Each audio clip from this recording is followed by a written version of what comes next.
Bueno, muy buenos días tengan todas ustedes, todos ustedes, también para los hombres que nos acompañan el día de hoy. Sean bienvenidos a este evento que es tan importante para la Beneficencia Española de Tampico, que es Una Mañana en la Bene. Este evento siempre se ha distinguido por recibir gente con información valiosa, especialistas en la materia, que nos vengan a exponer precisamente algún tema de salud, de prevención, o en este caso, pues de cuidados hacia nuestro familiar o hacia nuestro paciente. Entonces, el día de hoy quisiera darle la bienvenida a la licenciada en Psicología, María de la Cruz Medina Mora y Casa. El aplauso fuerte para ella, para que se anime. Ella es psicóloga responsable del programa de salud de voluntad anticipada en la Secretaría de Salud en la Ciudad de México y nos acompaña desde allá, nos acompaña para traernos este tema tan relevante, tan importante que debemos todos de considerar. Yo creo que a nadie nos gusta hablar de ese tema, pero el conocimiento es una herramienta muy importante a la hora de tomar decisiones. Entonces, el hecho de que esté aquí, que nos acompañe, que nos dé toda su experiencia y todo su conocimiento de la materia, pues nos fortalece como comunidad.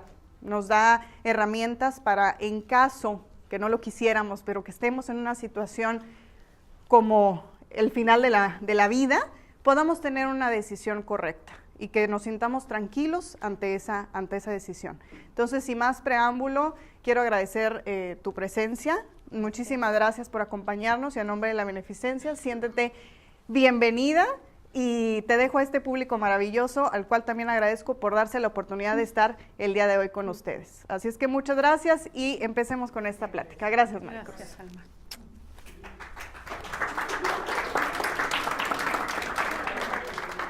Bueno, pues para mí es un honor estar hoy aquí con ustedes. Realmente me encanta dedicarme a lo que me dedico.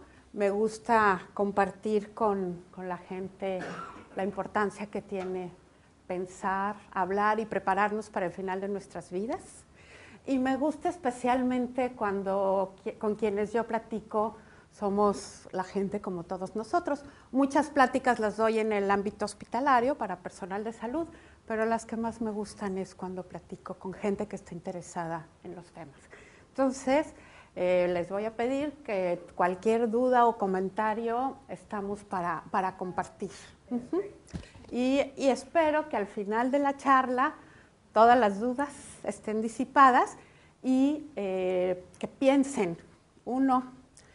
Ahí dicen, o sea, quien dice que no queremos, pero a mí no me gustaría vivir eternamente. Creo que conforme la vida va avanzando, es disfrutable cada momento, pero siempre hay un momento en que ya fue suficiente. Y pues otra cosa que descubrí es que por alguna razón, y no sé a qué horas, alguien decidió que solo se morían las personas de viejitas. Y en realidad nos morimos todos los días. Yo todos los días recibo declaraciones de voluntad anticipada de gente que está en esa etapa de la vida. Entonces digo, bueno, si todos los días se muere gente desde los niños, ¿no? Alguien decía, desde que naces tienes edad para morir, y yo incluso reflexioné, desde que somos concebidos tenemos edad para morir. Algunos pocos privilegiados llegan a viejos y entonces mueren en ese entendido, pero pensar en el tema y estar preparados creo que a todos nos sirve. Y la idea es que hoy sepamos cómo es que esta propuesta de voluntad anticipada nos apoya en ese proceso. Esto es, bueno, esto lo ponemos porque trabajamos con instituciones, pero pues la idea es que tengamos una idea muy completa al final y que pues sepan que existe como es, que hay todo un marco jurídico en relación a esto.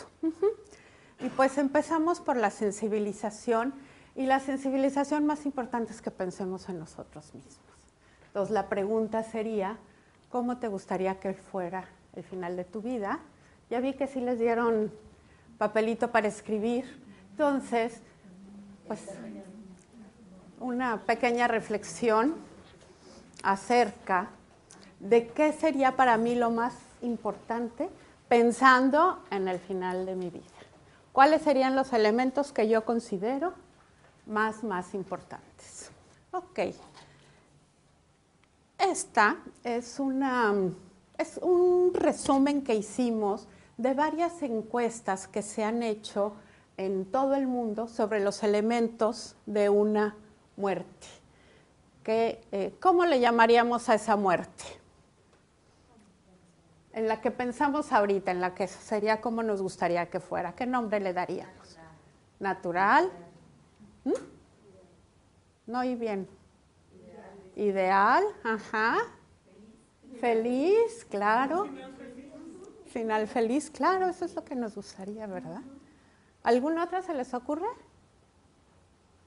Okay. Tranquila. Ok. ¿Cuántos de estos elementos que puse aquí, es un resumen, es real y es en países de todas las culturas, ¿cuántos elementos tienen que ver con el tema meramente médico? Control de síntomas. De todos estos 16, solo uno. Y si se fijaron, algunos de ustedes hablaron del control del dolor, y creo que fue la única, ¿verdad?, que se refería al tema médico. Los otros tenían que ver más con asuntos personales. En mi casa, en paz, tranquila, rápido. Y entonces, lo que vemos es que es culturalmente, y digo yo que a Dios gracias, la medicina ha sido una de las ciencias que más han evolucionado. En pocos años hay nuevos tratamientos, hay nuevos equipos, medicamentos, y personas que hace unos años por alguna enfermedad no tenían esperanza de vida, hoy se curan. Y esa parte de la medicina creo que todos consideramos que es una bendición, creo que estamos de acuerdo. Sin embargo, al final de la vida, los parámetros pueden ser diferentes, ¿sí? Porque si se fijan, y no solo ahorita que somos personas común y corriente, cuando doy pláticas en instituciones de salud con médicos, ¿qué creen que dicen? Lo mismo. Cuando hacemos este tipo de ejercicios, la reflexión nos lleva invariablemente a nuestros asuntos personales. Y a pedir un tipo de muerte, la más taquillera ya la dijeron, tranquilito, dormido y en mi cama. Esa es la ideal. Y luego me pregunto, ¿por qué no la facilitamos, verdad? Porque ¿qué hacemos cuando alguien se pone enfermo? Corremos al hospital y por favor háganle todo, ¿no? Entonces, bueno, a mí me gustaría plantear los elementos a través de los cuales lo ideal es que podamos tomar decisiones y que esas decisiones sean adecuadas para que realmente podamos tener esa muerte tranquila, sin sufrimiento, quizás no tan larga. Es cierto que la toma de decisión con respecto a eso no está del todo en nuestras manos, ni siquiera en la de los mejores médicos, porque finalmente, y digo yo, que el momento del nacimiento y el momento de la muerte, si no nos metemos con ellos, en ambos casos, son realmente misteriosos, ¿sí? A la mujer que le dicen, uy, todavía le falta un chorro de tiempo, al ratito está dando a luz. Y de acuerdo a los conocimientos de un médico muy sabio, un ginecólogo, eso le puede fallar, porque la información que él ve puede cambiar. Y lo mismo pasa al final de la vida. Platicando con médicos, observo mucho esto de que dicen, pues tú ves a un paciente y consideras que lo vas a seguir viendo durante mucho tiempo, y al rato, unas horas después de la consulta, te avisan que murió. Y al revés, al que ves y dices, está muriéndose, vive más tiempo. Eso es misterioso y yo creo que es maravilloso que sea misterioso. En lo personal, eso considero. Entonces, bueno, ¿qué es lo que más nos importa de la vida y se repite al final de la vida? Lo que tiene que ver conmigo, como persona, con mi familia, por ahí está la familia, la parte espiritual, muy importante, y puede ser religiosa o no, pero en el tema espiritual, que creo que es un poco más amplio, incluimos todas nuestras creencias. Nos importa el momento de la muerte, Nuestros deseos, hablaron de deseos, eso es importantísimo. Poder hacer un buen cierre. Buen cierre. Hablamos del lugar de la muerte. Mucha gente, en general, más gente preferiría morir en casa. Y estadísticamente hablando, hay más muertes en hospital. Con esta propuesta que existe actualmente de la atención paliativa al final de la vida, la idea es que esa atención se pueda dar en casa, solo tienen que haber las condiciones para que así sea. Y otro elemento que creo que es muy importante es nuestra relación con nuestro equipo médico.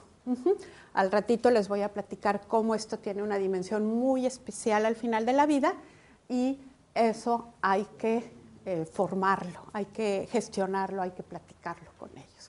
Entonces, bueno, curiosamente hay dos elementos que solo se contestaron en México y que ahorita los voy a poner. ¿Qué se imaginan que dijimos los mexicanos? Solo, ¿eh?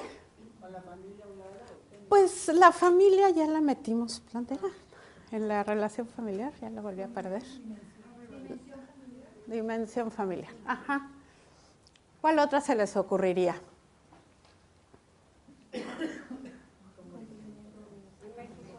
En México como país, o sea, de todas las encuestas que se hicieron en todo el mundo, y son distintas encuestas, solo una, bueno, y en esas encuestas las que más se respondieron son las que están marcadas diferentes, en estadísticas. Sin embargo, hay dos que solo contestamos o pusimos los mexicanos.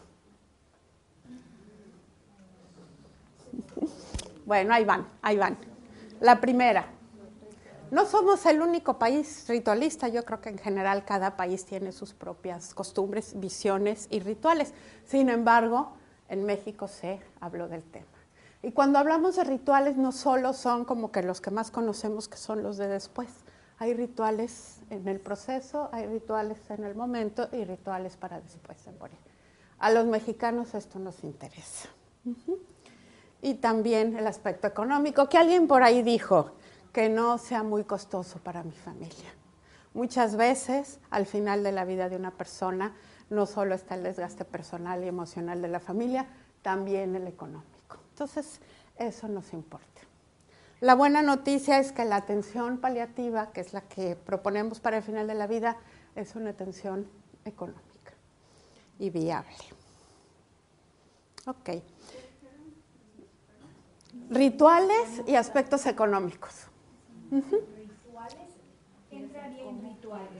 Pues festejamos el Día de Muertos, que si quieres ser enterrado, cremado, que si quieres, por ejemplo, poderse despedir de la familia. Hay quienes hacen alguna celebración antes de, cuando la persona está en el momento de morir. También tiene que ver con... vamos a ver al final, pero al final les pongo un ejercicio que hicimos con personas mayores y por ahí una persona puso que en mi velorio haya música prehispánica. Eso también es parte, cómo queremos que sea ese proceso. Y entonces es un poco lo que queremos y los rituales pues pueden estar relacionados con cultura, costumbres, por zonas. Hay familias, sí. Exacto. Sí, exacto, de cada familia. Sí. Al principio les preguntaba, estos son términos que se usan en la literatura internacional para definir, son que quien está en contacto con estos temas es posible que encontremos, ¿no? Como muerte exitosa, buena muerte, calidad de morir y muerte, muerte digna, que es el término que nosotros más utilizamos. A mí me gustan más estos que comentaron como muerte feliz, tranquila, pero estos son términos que también usamos y al final de cuentas todos están enfocados a lo mismo. Queremos que una buena vida, una vida digna, también sea acompañada de una muerte digna. ¿Y qué creen? Si vemos morir de una manera tranquila, en paz a nuestro ser querido, nuestro proceso de duelo, que es parte del proceso de morir de una persona, o sea, el duelo para sus seres queridos, es diferente. Y eso es importantísimo para todos. vamos a entrar a los temas ya propiamente. Y esto es muy importante porque por ahí me comentaron que había mucha inquietud, hay mucha inquietud aquí sobre el tema de la eutanasia. Ahorita les voy a ir explicando y espero que al final de esta parte nos quede muy claro. Pero bueno, para empezar con el tema, ¿habían escuchado hablar del tema de voluntad anticipada? Sí. ¿Alguien me puede platicar qué saben, qué han entendido, qué piensan que es? Bueno, la voluntad anticipada depende de la persona no necesariamente enferma. Ajá. ¿Verdad? Tiene que tener, digamos, una expectativa de cuál es el final de la vida y comentarlo y reunir una serie de factores para llegar a lo que desea. Ok. ¿Alguien más?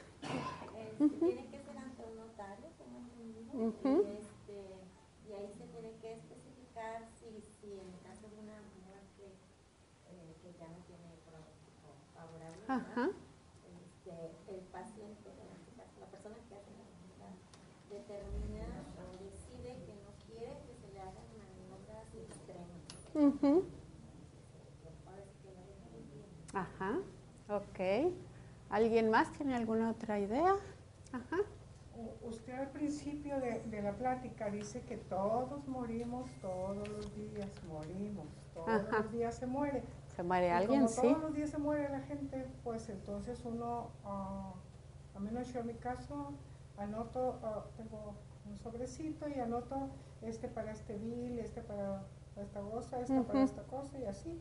Y entonces tener una voluntad anticipada es también ir echándole a un sobrecito, porque estoy consciente que un día voy a morir y entonces quiero que se haga así, como un convivio, una fiesta, en fin, muy y bien. lo va anticipando uno. Ok, es una buena idea, para que tomemos nota. Una pregunta. Yo he tratado mucho el asunto en mi casa. Ajá. Mi esposo y mis 2 hijos. Ok. Y cuando trato el tema y quiero decir qué es lo que quiero, ay, mamá, no empieces. Y mi marido igual. Entonces yo he tratado de darle más fuerza a esto, pero me pregunto, lo puedo hacer ante un notario, pero a la hora que la situación llegue, ¿cómo puedo hacer que ellos entiendan que yo no quiero una agonía? Porque no hay cómo. Mira, son temas sensibles. Sí. Y te lo digo yo que de esto hablamos todas las semanas ante distintos públicos y la sensación es que de esto no se ha hablado, que no se sabe y que no lo difundimos. Yo luego digo, pues son los temas que entran por una oreja y salen por la otra, que no los queremos tocar y luego nos toman por sorpresa. Es curioso porque la vida, o sea, la única certeza de la vida es la muerte. Y tiene sentido la vida por la muerte. Yo creo que seríamos muy aburridos si fuéramos los que somos por siempre jamás, ¿no? O sea, el dinamismo de la vida es ese. Y precisamente, digamos, ayer que nació mi sobrinita nieta, pues me apenó no poderla ir a conocer y abrazar ayer mismo porque ya venía camino para acá. Pero es la máxima felicidad en una familia, ¿no? Que mi madre sea bisabuela por 13ª vez me parece maravilloso. La emoción, la ternura, todo lo que desencadena en la familia, ¿sí? Entonces, eso habla del proceso de la vida. Existe la contraparte, que es la muerte. Y nos cuesta trabajo. Sin embargo, es algo que debemos de tener muy presente siempre, porque puede venir en cualquier día. Lo más probable es que de las personas que hoy estamos aquí, quizás más de una en un año ya no estemos aquí. Yo llegué a tal punto que vine aquí y fui al otro hospital de aquí en Tampico a buscar un formato que sé que hay en hospitales en México, en la Ciudad de México, para la voluntad anticipada. Y decirle, a ver, canijo, aquí está, no te hagas, ¿verdad? Bueno, algo que les voy a decir al ratito de lo que nosotros proponemos como un proceso es ir hablando del tema. O sea, el primer paso es introducción y luego irlo tocando. y en algún momento estaremos listos. O sea, el chiste es que lo sigas platicando. Y sí, es bien importante con la familia. Hace ratito alguien decía, yo quiero que me represente mi hermana porque mis hijas no confío. Hay quien dice, prefiero a un amigo o amiga, a mi comadre, por esas mismas razones. Y se vale, ahorita también vamos a hablar de eso. Importante abrirlo. A veces nos sensibilizamos más cuando tenemos experiencias cercanas y decimos, sí pasa. El living will, sobre todo como para si la persona está teniendo de repente como momentos de más dolor, se le dan lo que le llaman rescates, que quiere decir que además del medicamento que está previamente programado con el médico, puedes dar extras, alguna dosis extra. La idea es esa. En general, una buena enfermera te lo puede enseñar a hacer muy bien. Normalmente se encargan de ver que sí lo puedas hacer y que lo puedas hacer bien, a veces no todas. Y no sería la única razón para que se quede una persona en casa. Se puede quedar porque las características de la evolución de la enfermedad implican mayor especialización en la atención, aunque sean paliativos, es cierto. A veces, cuando la red de apoyo no es suficiente, acuérdense que esto no es solo para personas que pueden tener un hermoso hospital como este, o sea, acceder a un hospital como el de la Bene. Nosotros, por ejemplo, atendemos a la población más desprotegida. Y hay veces que las condiciones familiares, socioeconómicas, son muy limitadas. En esos casos, por ejemplo, nuestros médicos lo que hacen es, se quedan en el hospital, pero en una cama de hospital normal, no en una terapia intensiva, por ejemplo. Entonces, sí para ya la atención paliativa, aunque sea dentro del hospital. Y a veces, pues, el paciente no quiere. Aunque la mayoría de las gentes, cuando yo pregunto, casi todos opinan que prefieren casa, siempre hay gente que dice, prefiero el hospital. Y lo que yo diría es, en cada situación hay que verla, hay que conocer todo el panorama. No sé en la medicina privada, porque en la medicina pública, por ejemplo, nosotros contamos con un personaje muy importante que es trabajo social. Y son las trabajadoras sociales las que se encargan de conocer las circunstancias de la persona y de la familia, incluso de promover lo que debe de existir y entonces ahí se pueden tomar las decisiones. A veces, por ejemplo, la trabajadora social está buscando que le regalen una cama para que el paciente pueda regresar a casa y dormir en una cama solito, o nunca ha dormido en cama, o están viendo otras cuestiones que faciliten eso. Entonces, cuando hablamos del final de la vida, yo creo que en general, pero especialmente al final de la vida, es muy importante considerar que no estamos hablando de enfermedades, de enfermos, estamos hablando de personas. Y tenemos que tener muy claro la situación de cada una para todas las tomas de decisiones. ¿Puedes hacer un proyecto de vida en una fase terminal? Pues puedes, por supuesto. Siempre, o sea, algo importantísimo del final de la vida es que es una etapa de la vida. Y en esa etapa de la vida puedes hacer todo. Se vale y me gusta tu idea. Ahora, también, por ejemplo, para quien tiene los recursos, puede buscar apoyo de cuidadores, de enfermeras, y eso es otra posibilidad. Y sí, estaría genial tener todo.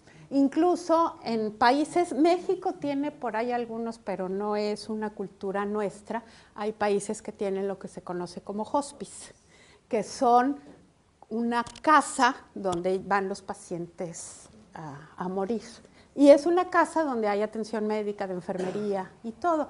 Eso es muy útil en países que tienen otras culturas, ¿no? Una de mis chicas estuvo el año pasado en España en un congreso y entonces fue de ponente y conoció a una enfermera francesa y la enfermera le decía, nosotros estamos más adelantados en el tema de atención paliativo, pero ustedes tienen un vínculo familiar importante. Entonces, para nosotros los hospices son menos necesarios porque como familia nos solidarizamos y acompañamos a nuestros seres queridos. Sí, eso sería algo importante. Y el chiste es encontrar las formas. En ese sentido, se vale lo que se nos ocurra. Mientras sea en beneficio de la persona y de todos, podemos ser creativos. Si no hay algo firmado de una voluntad anticipada, sin embargo tú respetas la voluntad del otro, ¿te puedes meter en una voluntad? No. Bueno, mientras la voluntad tenga que ver con lo que nos permite la ley. No, la voluntad... Yo te voy a poner el caso contrario a poco. En mi mamá, siempre los hijos no me intuben. Un día el doctor dijo, en su casa dijo, hay que intubar. Y mi hermana, la que te digo que es escogería, dijo, claro que no. Y nos volvió a preguntar a las otras 3 hermanas y todas dijimos no, no y no. Y mi mamá vivió 8 años más y muy bien. Exacto. Y muy bien, se recuperó. Y si se hubiera muerto, ¿sabes, claro, pero, sí. Pero no sé qué hubiera pasado si mi mamá se hubiera muerto. ¿Nos podrían haber dicho ustedes? No. A ver, yo creo que ese es parte de los miedos que tenemos. Realmente, la voluntad anticipada es voluntaria, ¿sí? Ya se los dije. El derecho a la atención paliativa es para todos. Las decisiones están enfocadas a la persona, ¿sí? No estás haciendo nada para forzar su muerte, ¿sí? Estás acompañando de la mejor manera. Y la intubación es una de las decisiones más importantes. ¿Por qué? Es común que cuando una persona está en una situación de enfermedad avanzada y la intuben, ya no sea posible revertir una intubación. Exacto. El no revertir la intubación tiene que ver porque, en general, en esos casos, ya empiezas a depender totalmente de la respiración a través de un aparato externo. Entonces, quitar ese respirador va a significar provocar la muerte. Entonces, un médico amigo mío dice que el problema de esas intubaciones es que la mayoría de los médicos no la saben hacer, que una buena intubación siempre es reversible, pero no soy médico y no sé. El caso es que al final de la vida, ese es un tema riesgoso y por eso hablamos de decirlo antes. O sea, ustedes llegaron hasta ese momento y tenían muy claro lo que quería tu mami. ¿Y sabes qué? Sería muy bueno, como dices tú, que si ya lo manifestamos, escuchemos y apoyemos.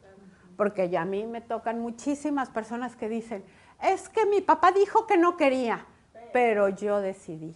Ajá. Y entonces tenemos a estos viejitos de 95 años en el hospital, a los que les están haciendo todo, y claro, viven 3 meses más. Solo díganme en qué condiciones. Entonces, bueno, ideal, y yo estaría de acuerdo con eso, que no tuvieran que existir este tipo de leyes. ¿Para qué sirven? Para apoyarnos a reflexionar y a tomar decisiones. Y a que buscar que sean respetadas, porque cuando firmamos una voluntad anticipada es un documento legal, ¿ok? Y entonces nos estamos apoyando todos. Ajá. A veces la familia tiene miedo de tomar decisiones porque piensan que están matando a su paciente. Cuando lo platicaste, lo firmaste, lo decidiste en conjunto y lo que estás haciendo es un buen acompañamiento, nunca es matar. Y algo que nos tiene que quedar claro, estamos hablando de la etapa terminal de la vida. Hagamos lo que hagamos, la persona en algún lapso de tiempo va a morir, ¿sí? No estamos hablando de alguien que tiene todavía muchas posibilidades y por la que vale la pena hacer a veces cosas impensables, ¿sí? Porque hay opciones maravillosas, a Dios gracias. Cuando estás hablando de alguien al final de su vida, a mí me parece increíble cuando dicen, es que lo operamos y fue un éxito la operación y la persona muere 3 días o una semana después. Y yo digo, valió la pena esa intervención tan invasiva, que la persona va a estar en terapia intensiva, que va a estar lejos de su familia y de todas maneras se va a morir. Esa es una reflexión importante, ¿sí? ¿Qué buscamos? Promover, sustentar y proteger la dignidad de la persona. Y volvemos a pensar que si hemos tenido una linda vida, tenemos derecho a lo mismo al final de nuestra vida. Entonces, no es obligatoria, pero nos facilita las conversaciones, nos facilita formalizar que eliges a esa persona y qué es lo que quieres. Ahora, creo que ya platicamos un poquito, en la Ley de Voluntad Anticipada de la Ciudad de México también hablamos de qué se refiere atención paliativa. Quiero comentar algo. Cuando se sigue la ley y estás enterada de la ley, ¿quién verifica esa ley? ¿El médico asistente? Como tal, no necesitas verificar la ley. ¿No? Normalmente, si firmaste con anterioridad ante un notario, yo siempre les digo, 1, pues hay que platicarlo con la familia, y 2, con nuestros médicos, ¿sí? Si tengo ya un médico de cabecera, si por alguna razón ya voy al especialista porque voy al cardiólogo o voy al que sea, pues yo ya platico con él y le digo, ya firmé mi voluntad anticipada, hasta le puedo darme una copia para su expediente.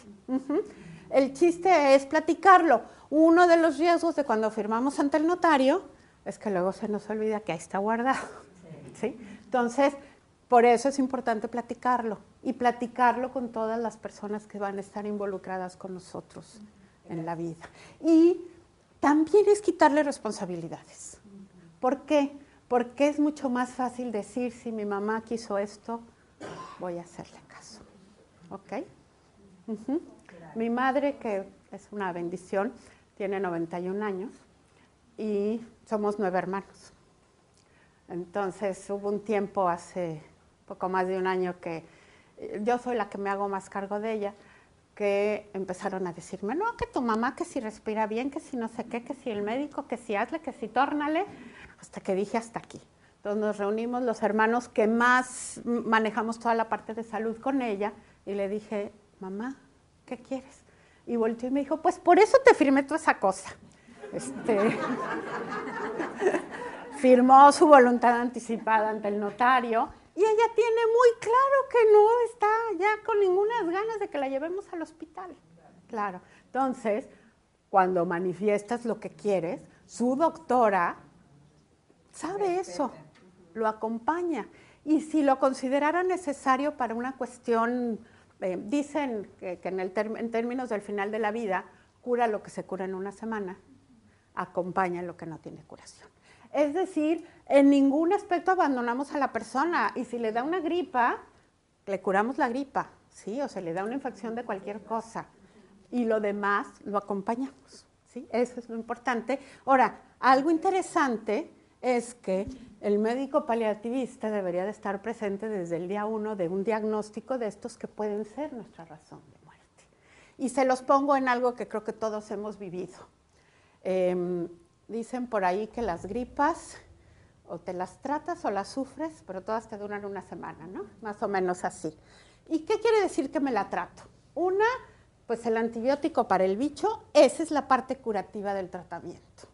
Y los medicamentos que me da el doctor para que me sienta mejor, que no me duela la cabeza, que no esté fluyendo la nariz, que si la tos no sé qué, todos esos vendrían a ser paliativos, porque todos esos están atendiendo el síntoma. No, todos esos no me van a curar, solo el antibiótico. Pero me puedo sentir muy bien a pesar de tener una gripe tremenda o alguna otra enfermedad. Entonces, hoy día tenemos a los especialistas y a los paliativistas para cualquier enfermedad. ¿Y qué pasa?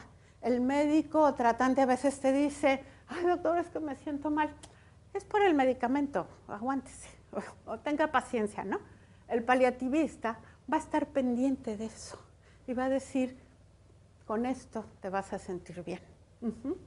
Entonces, lograr estas dos partes de el tratamiento y el acompañamiento. Y sobre todo en aquellas enfermedades que eventualmente nos van a llevar a morir, y creo que una muy reconocida, por ejemplo, es la diabetes. No nos vamos a morir por la diabetes, sino por las enfermedades, complicaciones relativas. Sin embargo, es muy común, uno, que se sienten tan bien que olvidan los tratamientos, y dos, que lleguen a tener situaciones por las cuales puedan morir. Entonces, es importante ahí tener las dos visiones, y lo que plantean los especialistas es, en un principio hay más atención curativa y menos paliativa. Conforme pasa el tiempo puede ir cambiando y al final va a ser más paliativa y menos curativa. Es un poco esa la visión. Por ejemplo, Fíjate que esa cultura es reciente, no sé en la medicina privada, a lo mejor aquí nos puede apoyar el doctor. En la medicina pública existen servicios de paliativos, no en todos, sí en muchos, y el paliativista entra a petición del médico tratante como interconsulta, le llaman, o a petición de la familia. Tú como médico paliativista no tienes contacto directo con el paciente y la familia a menos que sea a solicitud. Y en mi opinión debería de existir desde el día 1. Tienden a ser muy buenos clínicos, tienden a observar y atender a su paciente como lo necesita. Por ejemplo, a mi mamá no le gusta tomar agua. Entonces, como su doctora sabe que necesita, le mandó unas aguas de esas que tienen como electrolitos, nos dio varias opciones, vio cuál le gustaba más, entonces toma agua, aunque no sea, sería ideal que fuera agua sola, natural, toma un agua que cumple con lo que necesita en cuanto a estar hidratada y que ella se siente mejor tomando esa agua que tomando agua sola. Pero no hay así específicamente un médico que diga, médico paliativista. Mira, los paliativistas es una rama de la medicina muy nueva. Como tal no existe una especialidad en paliativos. Existe como subespecialidad para los algólogos, que son los que son médicos del dolor, o para los anestesiólogos. Curiosamente, no es el único aspecto del paliativista. Muchos otros se forman en cursos, en diplomados. Hoy por hoy debería de haber una formación en paliativos como existe cualquier formación a través de las residencias. ¿Los geriatras no entran en ese rango? Los geriatras, o sea, el pediatra es el especialista de los niños, el internista y el geriatra son especialistas. Un geriatra pues atiende a personas mayores. Es importante que conozca esta parte porque no todo es curar, salvar y hacerlos vivir más. Pero sí tienen que estar, o sea, muchos médicos se han ido preparando por gusto. Yo digo mucho que el paliativista es un médico que tiene una vocación sobre la vocación. Porque mientras a la mayoría de los médicos lo que les enorgullece es decir, salvé tantas vidas, casos imposibles, el paliativista acompaña a personas a morir. Pero puede ser que ahí funcione el motor del amor. Ah, claro. Y los médicos paliativistas les gusta su trabajo y les gusta hacer un buen acompañamiento a sabiendas que ese paciente que está tratando con todo su amor va a morir eventualmente. Todos sus pacientes se van a morir. ¿Cuándo? ¿Quién sabe? Pero en el seguro sí hay paliativistas. Digo, Sí, a lo mejor como pero dices, no como una especialidad. es por eso. La tendencia hoy día ya la Ley General de Salud lo tiene legislado, todos los hospitales ya lo deben de tener. O sea, en las certificaciones de los hospitales todos son revisados, pues deben de tener ya esa oferta. Pero en los hospitales públicos. En los privados también. No sé bien cómo funciona, pero en todos los hospitales debe de haber. Ya no sé cómo vamos de tiempos. Algo importante, ya se los dije, está vinculado al enfermo en etapa terminal y es muy claro. Es alguien que no hay forma, por los medios que conocemos hasta ahorita, para ayudarlo a prolongar su vida. Aquí hay algo interesante porque antes, en el mundo de la medicina paliativa del final de la vida, se utilizaba como un parámetro 6 meses. Curiosamente, pues no conocemos un médico que sepa el día y la hora exacta de la muerte de una persona. Y lo que nos ha pasado con este término de los 6 meses es que a los médicos a veces les cuesta trabajo, digo en general a ellos también les cuesta trabajo decirte, ya está cerca del final de tu vida. Y luego los 6 meses, porque dicen, ¿y si vive más? ¿No? Entonces, hoy día, a nivel internacional, la OMS ya no considera la temporalidad, sino más bien las condiciones del paciente como los que determinan que se encuentra en situación de terminalidad. Como nuestra ley tiene muchos años, todavía habla de 6 meses. Hoy día ya no manejamos eso como un factor importante. Los médicos tienen, o sea, la pregunta a los médicos es más, ¿tú te imaginas que vas a seguir atendiendo a esta persona en 1 año o en 2 años? Esa es como una de las preguntas que desencadenan los diagnósticos de terminalidad. Y algo además que ha sido bien interesante. Antes pensábamos que seguir con los tratamientos curativos que ya no servían alargaban la vida. Se ha ido observando que una buena atención paliativa alarga la vida.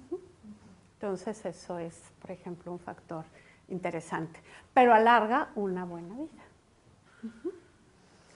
La Ley General de Salud, como les dije, no solo habla de paliativos, habla de directrices anticipadas. No me gustaría quedarme mucho, pero lo que nos dice se refiere a lo mismo que plantea la voluntad anticipada. La ley lo hace de manera muy general y vamos a recordar, Ley General de Salud es para todos los mexicanos. Entonces, en estados como Tamaulipas, nos podemos basar en la Ley General de Salud. Lo propone de manera general, pero nos dice que se apega a lo dispuesto por esta ley, o sea, la Ley General de Salud y las demás disposiciones aplicables. En eso se refiere a las leyes estatales. Entonces, cada estado lo aterriza de cierta manera. En la Ley General de Salud se le conoce como directrices anticipadas. De alguna manera nos gusta el nombre porque precisamente un poco está enfocado a decir qué quiero y qué no quiero. Hablábamos de la intubación, es una de las preguntas fundamentales y es una de las decisiones primeritas a tomar. También está considerado, por ejemplo, las reanimaciones. Todos pedimos una muerte rápida, súbita, dormiditos, bonita. ¿Qué pasa? Es un infarto, ¿no? El corazón se para o es un paro respiratorio. Es decir, la manera más fácil de morir son esas. Súbitas, sin sufrimiento. ¿Qué pasa si me da un infarto en el hospital? Te reaniman 1, 2 y 10 veces, ¿no? Bueno, depende. Creo que en muchos hospitales incluso siempre debe de haber al menos una. Pero te moriste de la mejor manera y ya te regresaron. ¿Y qué dicen los especialistas? Esas personas que ya se habían muerto y reanimamos, acaban muriendo 2, 3 meses después de otra cosa. ¿Y qué creen? Es más difícil morir por las fallas de otros órganos. Y es cuando puede ser larga, dolorosa, con sufrimiento. Entonces, por eso es importante hablar de esto con todas las personas importantes en nuestra vida. Porque la mejor muerte, bueno, no todos tenemos esas muertes, ¿sí? Pero cuando se da, vuelvo a lo mismo, un infarto en una gente joven de manera súbita, que lo reanimen, porque tiene posibilidades. Una persona que está ya con un diagnóstico de enfermedad avanzada o terminal, un infarto yo digo que es un regalo.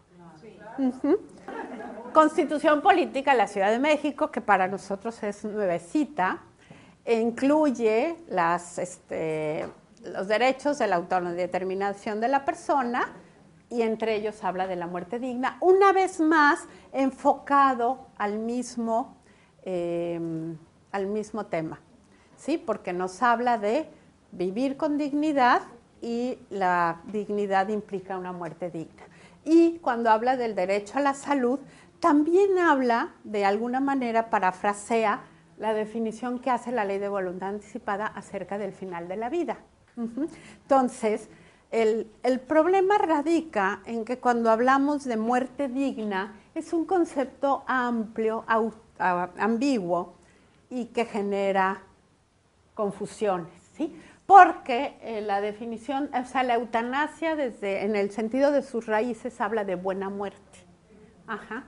Y cuando nosotros usamos muerte digna, la mayoría de la gente la relaciona con eutanasia. Ese es un poquito parte del problema. Cuando surgió la Ley de Voluntad Anticipada, cuando aparece todo lo relacionado a paliativos, cuando surge la Constitución de la ciudad, la gente decía, ya legalizamos en México la eutanasia. Entonces, vamos a hablar de las diferencias. Número 1, en México, como en la mayoría de los países del mundo, no es legal. En México está penalizada con cárcel. ¿Ok? Ahora, ¿qué es la eutanasia? Cuando un paciente solicita, el paciente, ahorita voy a hacer otra aclaración, de manera voluntaria, competente y reiterada, a través, o sea, la muerte a través de la administración de fármacos por el personal de salud. Ahí que existe una petición del paciente y una acción por parte del médico, que le va a administrar X medicamentos para provocar la muerte, para acortar la vida. Eso es eutanasia. Conocemos también lo que le llaman suicidio asistido, que es cuando el médico le da a la persona el medicamento y la persona la toma por sí mismo. Una vez más,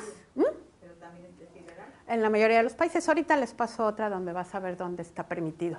Ahí la persona tiene que hacer el acto, pero el fármaco lo provee el médico.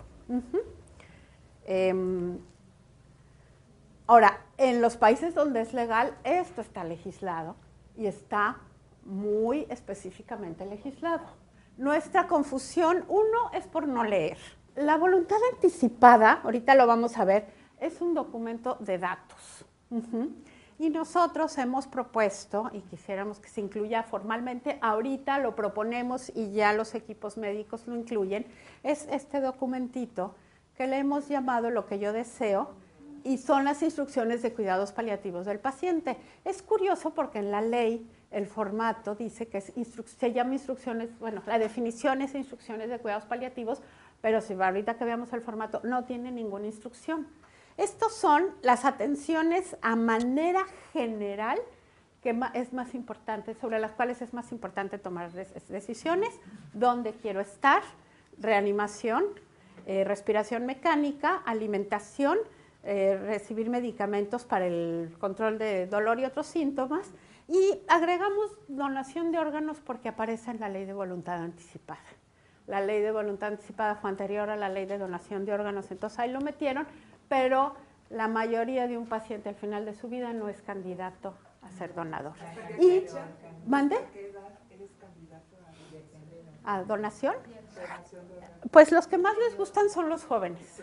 En personas mayores, y son difíciles porque una muerte, o sea, para ser donador, muerte súbita en el hospital, persona en un buen estado de salud. Por eso no ponen edad, porque se checa la situación de salud y hay personas más grandecitas que pueden ser candidatos.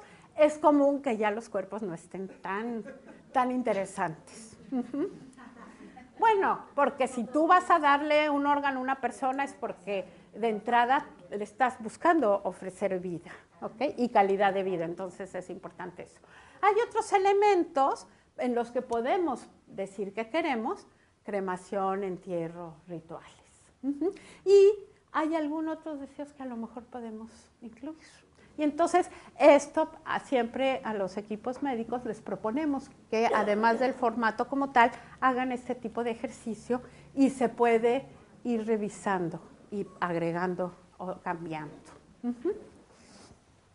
Perdón, ese papel que estaba anterior era el que yo buscaba. Ajá. Sí, que no. Fíjate que no siempre existe. En los hospitales normalmente te ofrecen el consentimiento informado, pero el consentimiento es lo que yo te voy a hacer ahorita, es esta intervención, y tú aceptas que te la hagan y a lo mejor que se tengan que tomar decisiones. Pero esto es lo que tú dices que tú quieres. Pero eso no lo van a hacer por escrito, ¿verdad? No. Tú lo puedes hacer y lo importante es que lo discutamos con nuestros equipos médicos, ¿sí? Si es un familiar o si es un conocido. Esto ya no lo va a ver así, pero habla de que sí hay evidencia ya científica de que este tipo de atención, la planificación, genera diferencias positivas en general. Híjole, llevamos al tema. Hay dos formas en la Ciudad de México de firmar la voluntad anticipada. La que se conoce como documento se firma ante notario público y se firma en cualquier etapa de nuestra vida adulta. Con eso les quiero decir que yo ya firmé mi voluntad anticipada ante notario y muchas otras personas. Pero eso es en la Ciudad de Esta propuesta es específica en la Ciudad de México, aquí no. Hay personas que viven en otros estados y firman a la ciudad, y yo creo que también lo pueden de alguna manera hacer aquí. Sé que hay algún notario por aquí, nos podría decir su propuesta. En la Ciudad de México eso es lo legal. Yo tengo mi documento, está guardado en el cajón. Por hoy no sé cuál pudiera ser mi causa de muerte ni cuándo. Que puede ir uno a México y allá hacer, y luego hacer otra y vale aquí. O acogerse a lo que dice la Ley General de Salud. Estos son un resumen de todo, ya no me va a quedar porque vamos atrasadillos. Estadísticas en grandes números. O pequeños, como es voluntario, esto es lo que se ha firmado en 11 años. Contrario a lo que pensamos, se han firmado más ante notario que ante personal de salud. Algo interesante. Al principio se firmaban solo con notarios, poco a poco ha ido creciendo. Este es el primer año en que se están firmando más ante personal de salud que ante notario. Hemos trabajado mucho para capacitar a los equipos de salud y para sensibilizarlos para que ofrezcan esto a sus pacientes. Más mujeres, creo que eso no hay que reflexionarlo mucho. Edades. La edad en la que más firmamos es la edad entre 61 y 80, en ambos hombres y mujeres. Aquí lo interesante es una edad en la que hay experiencia de vida y capacidad de reflexión, ¿no? Algo interesante que también es uno de nuestros grandes retos, la mayoría de los formatos los firma el representante. ¿Qué quiere decir eso? Lo firmo yo cuando estoy en conciencia y en capacidad de hacerlo. ¿Cuándo lo firma el representante? 1, aquí está, menores de edad. Para los pequeñitos hasta 17 años, la única forma de firmar una voluntad anticipada es que lo hagan en primera instancia los padres. ¿Okay? Se busca que cuando un pequeñito tiene edad para participar, también participe en la toma de decisiones. ¿Okay? Pero la firma como tal la van a hacer los papás. Ese es un formato de representante. Otra opción es para aquellas personas que no adquieren esta mayoría de edad legal, por ejemplo, una persona con síndrome de Down. Para ellos también va a firmar siempre un representante, aunque sean adultos. Y por último, para aquellos pacientes que por el avance de su enfermedad ya no pueden firmar. Algo interesante de esto es que la mayoría de estas personas, como nos lo muestra esta grafiquita, mueren un día después de firmar. ¿Qué quiere decir? Que estos, varía, pero realmente lo más común es que mueran muy pronto. No estamos firmando una voluntad anticipada en la última etapa de la vida, sino en la etapa agónica. Sí, evitamos intubaciones innecesarias, evitamos reanimaciones, pero no es lo que queremos. Nos gustaría... Sí, pero entonces eso quiere decir que no sabemos qué recibió esa persona en la última etapa de su vida y muy posiblemente hubo obstinación terapéutica. No necesariamente, pero vendría a ser lo más común. Y igual en la reflexión, ¿qué quiero yo para mí? ¿Hasta dónde me gustaría llegar? Los formatos también firmamos más mujeres. Esto me lo voy a saltar porque si les interesa está la presentación, son como firman.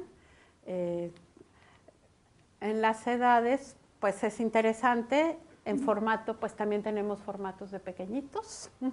Y de todas maneras, este es un rango de edad en las que más personas firman. Menores de edad se comporta diferente en el caso de niños y niñas. Esto es como se ha firmado, es como está en la Ciudad de México. Hospitales privados, trabajamos con muchos. Uno de nuestros hospitales con el que trabajamos mejor precisamente es el Hospital Español en la Ciudad de México. Este es el trabajo que hacemos en casa con el médico en tu casa. Estos son nuestros hospitales. Estos son los de tercer nivel, institutos nacionales. ¿Mande? Sedena son hospitales militares. Sí, antes era parte de otros, pero conforme van como entendiendo el sentido de esto y se empiezan a comprometer, pues empiezan a tener más firmas y eso es lo que ha pasado con Sedena. Ya, nada más para cerrar, un poquito a quién le toca decidir. Pasamos históricamente del paternalismo en el que el médico decidía todo a la autonomía en lo que se suponía que uno decidía todo, pero realmente el tema vendría a ser a que es yo decido pero con apoyo de mi equipo de sostén, que sería mi familia, mis seres queridos más cercanos y el equipo médico.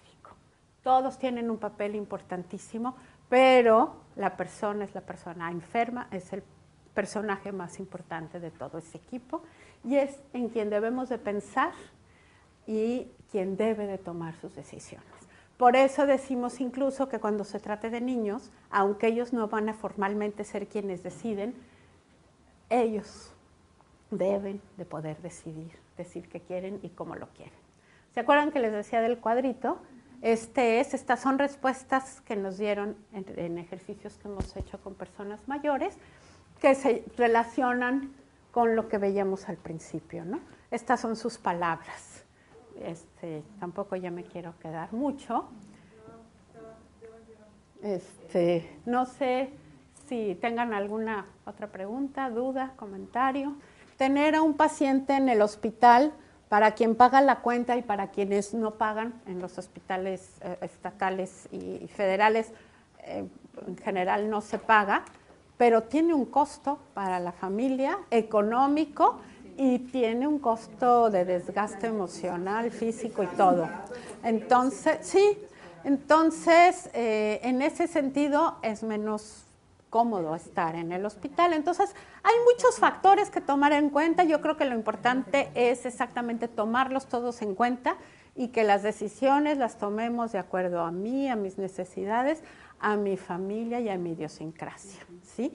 Hoy día un paciente que sale de un hospital de especialidades en la Ciudad de México se va a morir a su casa en la sierra, en cualquier estado, y puede morir de la mejor manera, como quiere. Ajá. Entonces, si consideramos, pues el espíritu es que nuestra vida sea linda, plena y digna de principio a fin, si consideramos que sí nos vamos a morir, yo creo que es mejor ser parte, ¿no?, que no serlo.